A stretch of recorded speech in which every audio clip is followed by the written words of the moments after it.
Yeah, it's good to be back, and I think it's hopefully just what the doctor ordered, a little home cooking, and for our young guys to come back and obviously remember how lucky they are to play here in front of our fans, and we're excited to be back. How would you reflect on this past weekend? You probably don't know how. Yeah, I think it was a step in the right direction. It's unfortunate we didn't get Saturday, especially after taking the lead. We had a really bad 5 minutes of hockey that they were opportunistic and capitalized on. There's a few things that went wrong, but overall, I think you obviously want to go get splits on the road. Miami's really feeling it right now. They've got a much improved team. They're 7-1. It's hard to be 7-1 in college hockey, and hats off to them for bouncing back after a tough Friday night loss. Seems like in some of these losses, it's kind of both the teams scoring consecutive goals in just a short amount of time. How do you guys kind of work to stop that momentum from them? Yeah, it's just we can't let one mistake become two or two become three, and they got 3 goals in about a 4-minute span, and whether it's defensive zone detail, whether it's not managing pucks and giving them transition the way we need to, or whether it's just the goalie making a timely save that we need more of. It's all those things combined that one mistake can't become 2. We've just got to have a short memory and bounce back from making mistakes. It's a game of mistakes. You're going to make them, and we can't let them compound. How much do you think that is just, this is a younger roster? I think that has everything to do with it, and just finding the confidence and the inner confidence in each other and the trust in each other to, if you're on the bench when you see somebody, make a mistake that costs us a goal, you're going to go out there and you're going to get the momentum back for us.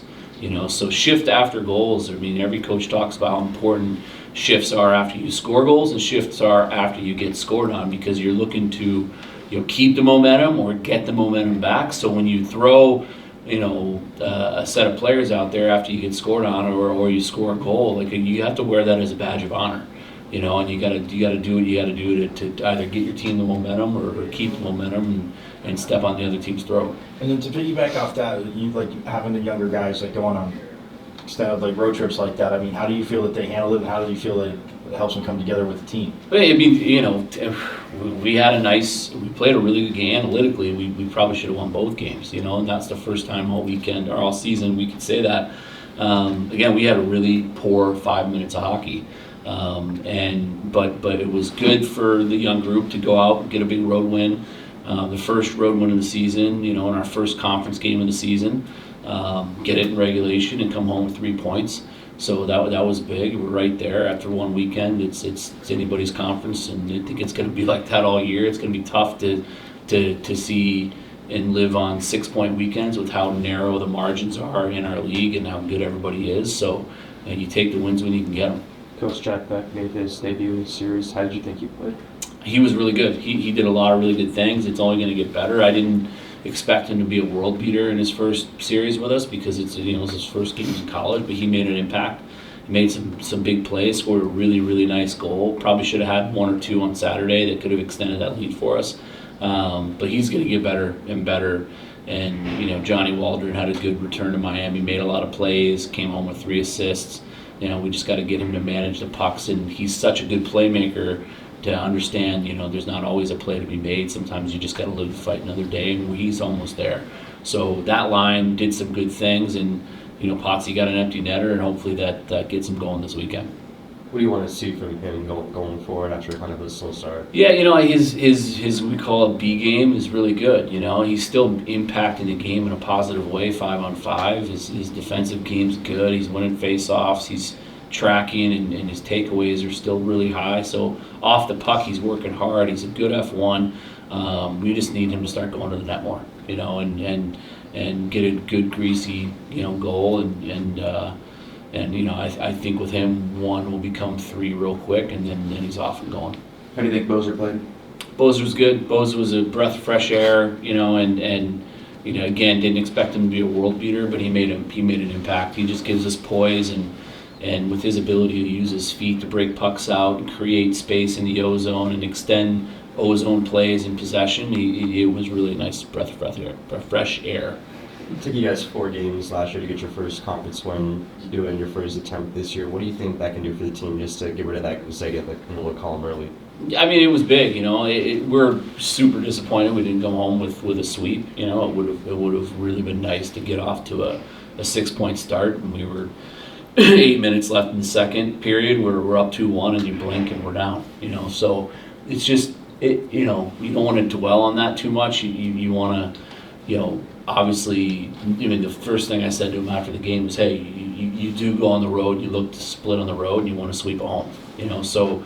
We accomplished the road split. It's hard to do in league play, and now we got a really good team coming in here this weekend that just got swept at home. That's going to be really hungry to get their first win, so we're going to get their very best effort, and they're a hell of a team. With the entire kind of college hockey prospect pool doubling and how we've seen that create so much parity, what were some of the challenges like in the off season determining a strategy with all these new things to build your roster with? That's a good question. We're still figuring it out. I think everybody's still figuring it out, and I mean it's unbelievable the parity. I mean you have it shows you how little the rankings mean right now. I mean you got teams that are 3 games under 500 in the top 13. You got Omaha who's got 4 ranked wins, not even in the top 20. So they don't make any sense, and I think that we just need to take a breath and see where things settle here, through Thanksgiving, and that'll I think give us all a really clear picture of where everybody is. But it's a different landscape right now. Everybody's adjusting to it, and we made the decision to go young and put a team together that we can build over the next few years with, and hopefully win a national championship. And we're committed to making that pay off, and we think it's still a team that can win in the short term too. We've got 5 losses, and 4 of those losses we've had leads in the back half of the game or the third period. So it's just a young team that's figuring out what it takes to win at this level, and once it does, I think we can win a lot right away. What did you see from kind of your younger commits that led you to have so much trust in them to bring so many of them in rather than getting a lot of older guys like you did last year? Yeah, it was. I think it's 2 things. One, you don't know what you don't know with the CHL and what's going to translate immediately until you do it and you get them in your grasp. And 2, again, it was just a decision where we feel like our younger recruiting has caught up with where the program is. Like where in the past it wasn't at a point where we could bring in this amount of freshmen because they clearly we knew they weren't ready if we brought them all in. So we had to subsidize competitiveness with going into the portal, and we're still going to use the portal. We're just not going to use it to the extent that we always did. It's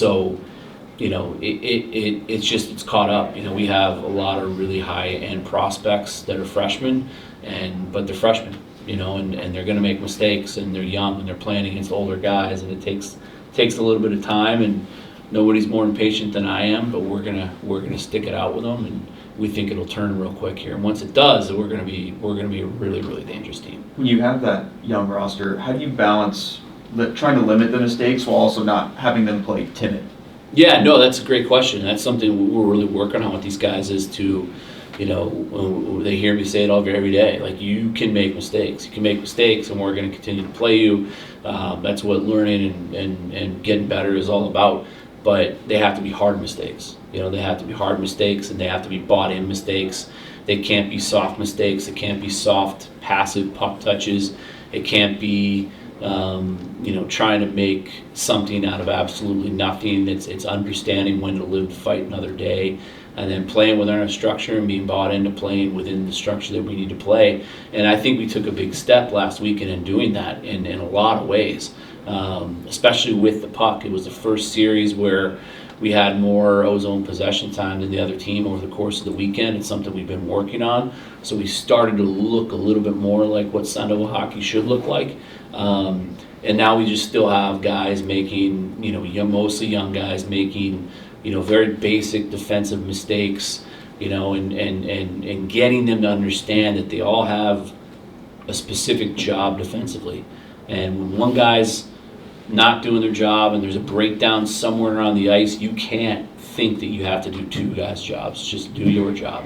That's why we play defensively the way we do.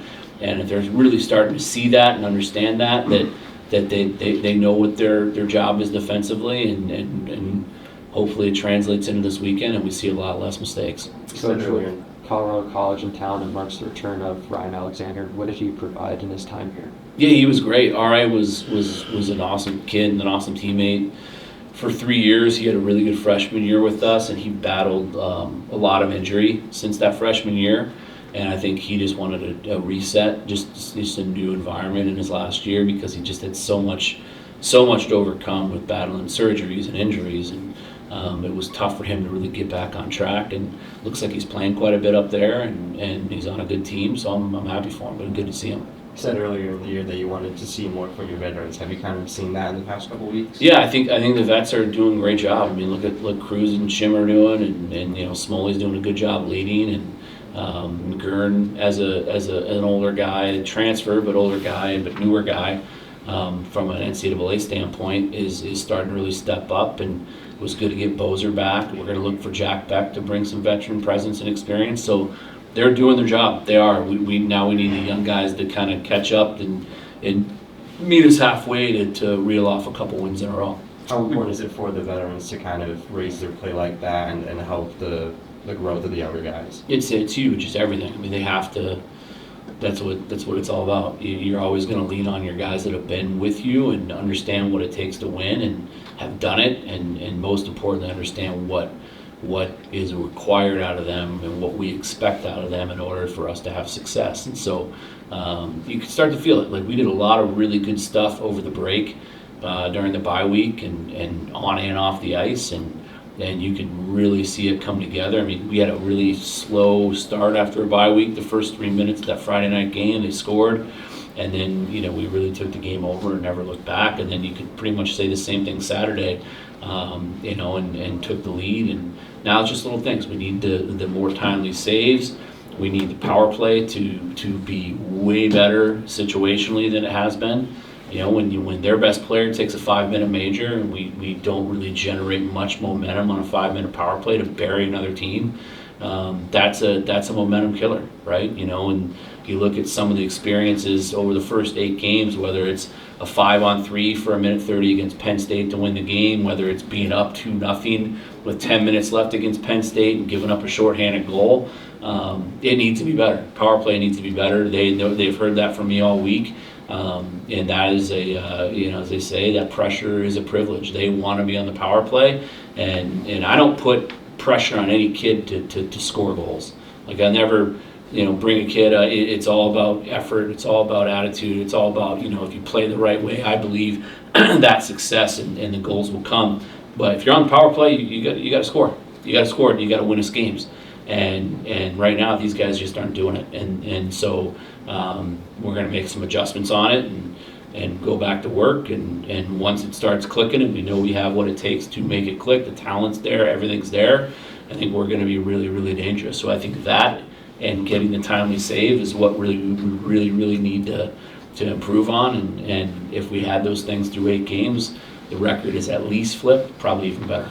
When we talked to Beck and Bozer last week, they mentioned that they were able to see the game differently from the stands in the first 6 games. How much do you think that can help those guys? I mean, it's always pretty enlightening to hear from kids that have to sit and watch for an extended period of time, whether it's through injury or whatever, what they learn and what they see. And it's pretty much always the same mantra. It's like, man, like, what you guys are saying, are you right? Like, holy crap, like, you're right. So it's always educational, and I don't think it's ever a bad thing. And we've had some really talented young guys that we've put in the stands for a game here, like whether it was Lincoln Keene Saturday, whether it was Mello for a couple of games, whether it was it's good for those guys to sit and watch and see everything that we're trying to get them to do from up top, because it's a lot easier from up top. It's slower from where you guys sit and watch our games. It's much, much slower. It's much easier looking than it is when you're down on ice level. So it's good for young guys to do that every once in a while. And What's when you your talk assessment? about you said earlier, obviously the team gets healthier, you look different, guys coming back, but now with guys coming back and getting healthier, how does that make it more challenging for your lines and to kind of ease them, like, ease them back in, but just kind of mixing and matching the lines too. Yeah, I mean, it's you want depth. We have a really deep team, and so we have really good players sitting out, especially with 26 scholarships, right? So that's a big adjustment for us as a staff. Is we have guys in the stands that on really any other team would be full-time guys. But when you have the ability to have 26 kids on scholarship, you can get through and sustain the injury problems a little bit easier. And so far, luckily, outside of Bose, we've been able to stay really healthy. So that's not an excuse. I think there is no excuses. I still, even the youth and 17 new players, I don't think that's a valid excuse. We have to get these guys, and it's on me to do it. To take a step, and we're close. We're really close. I feel like we took a step at Miami. I really do, and we're really close to taking another one. You guys have Colorado College this week, North Dakota, DU, our state.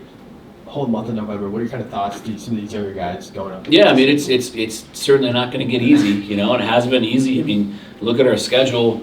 Penn State's 9-1. Augustana is going to be a 20-win team. Notre Dame just took Michigan to overtime. Miami 7-1. Like, we've had a really tough schedule to start, so it's weathered us as a young team, and it's not going to get any easier. We know it's a gauntlet ahead of us, especially in November. But I'm excited to see what our guys do with it and how they handle it, and all we're worried about, I know it's cliche, is Colorado College. They're a hell of a team, and we're just excited to be back home. I think it's exactly what our group of guys need, is to be back home at Mullet and get the juice from our fans back, and I'm excited for Friday. Coach, what's your assessment of Colorado College's play so far this year? What challenge did they pose your team? I mean, they're big, they're stout, they're structured. We got a great goaltender who's a senior. I know Omaha swept them, but looking at the tape, it looked like CC outplayed them pretty much both nights. Ran into some really hot goaltending for Omaha. So they're going to be hungry. Like, they're doing a lot of good things. They were 5-1 before the weekend, but they're a really good hockey team. And again, they didn't get a point at home, so they're going to be urgent and desperate to come in here and get their first conference win. And we got our work cut out for us to have success. Do you have a Friday starter yet? Yeah, we're going to go with Herbs. Good. Thanks, guys. I mean, obviously we went in, looking for two, and we only got one, so it's a little disappointing in that sense. But I think there are a lot of good takeaways, a lot of good experiences for a lot of the younger guys. So some positives came out of the weekend for sure. What? Yeah, I just think kind of the same as Shem. I thought we had a good start to the weekend on Friday, and then even through the first half of the game Saturday, I thought we were good. Just we just slept up on some details, 5-5, that we need to fix and get out of our games as soon as we can. Chris, obviously it's felt like a year since you had been at home. What is it like to be back in Mullet this weekend? Yeah, I mean, going to Oxford, it's a little bit long of a travel week, so definitely nice to get back out on the Mullet ice today. And I know a lot of the guys are excited to play back at home, and I think it'll be great for just for confidence for a lot of the guys, playing in front of our own fans for the first time in almost a month. John, you go back to the place you spent 3 years at previously. How'd you assess your weekend there in Oxford?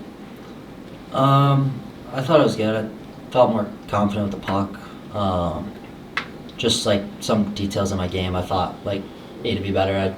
It was weird for me being back there, but overall I thought it was maybe more positive than not, but just it was alright, I guess. How do you feel you meshed with Potter and Beth on that first one? I thought we were good. Friday night, I thought Saturday night we were kind of chasing a little bit. We had some opportunities, but we didn't have that much sustained zone pressure, which I know we can. I just think we just can improve on that this week during practice, and then this weekend just try to get back to getting pucks in and just working their D down low and making plays. Bennett, what was your message to the newcomers about the level of play that's expected every weekend in that CHC? Yeah, I mean, college hockey in general is, it's tough, but playing a league, especially a league like the NCHC, gets even harder. So I think the message kind of going into the weekend, and it still will be for the whole season, is you can't take a night off. There's 9 great teams in this league, and we know how tight the playoff race is going to be, come down to the wire every single season. And so every point's so important, every night's so important.